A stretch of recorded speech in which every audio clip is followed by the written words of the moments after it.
Now, tonight, as you can imagine, Democrats, the mob, and the media, they're not exactly taking today's ruling very well. On Twitter, Senator Sheldon Whitehouse promoted a conspiracy theory that the Supreme Court was being influenced by, quote, dark money. Meanwhile, California Governor Gavin Newsom, he's dying for attention, proclaiming it was a dark day in America. One Democratic strategist tweeting, quote, well, sometimes mass shooters wear robes and don't have a gun.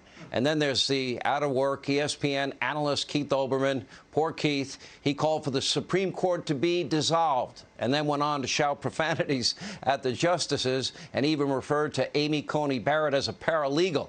Now, of course, Joe Biden is also upset about the ruling. The guy that left $80 billion in the most sophisticated weaponry of war in the hands of the Taliban doesn't trust his fellow law-abiding Americans to have a firearm.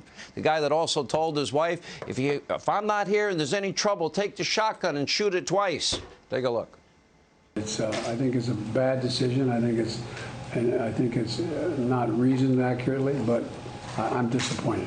We are disappointed by the Supreme Court's ruling today.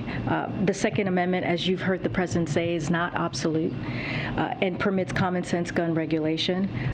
We just received some very disturbing news from Washington that the Supreme Court of the United States of America has stripped away the state of New York's right and responsibility to protect its citizens with a decision which we are still digesting, which is frightful in its scope.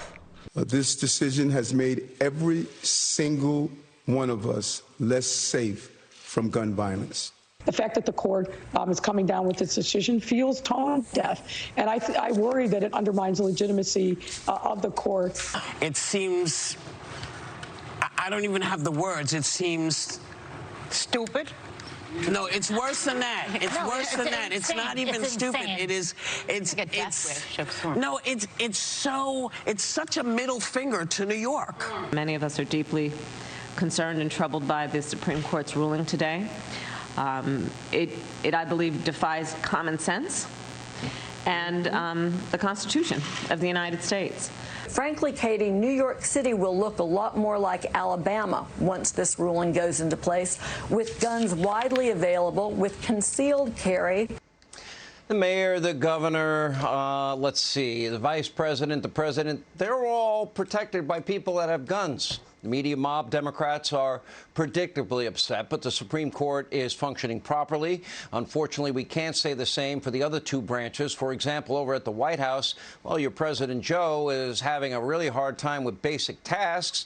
Here we go again. Take a look at your screen. Apparently, the White House staffers, look at that right there.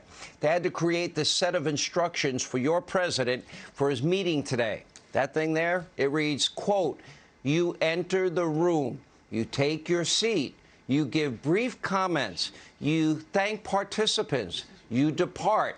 The only thing missing was you breathe in and you breathe out. Don't forget to breathe, Joe. And if you're really good, we'll give you an extra scoop of ice cream.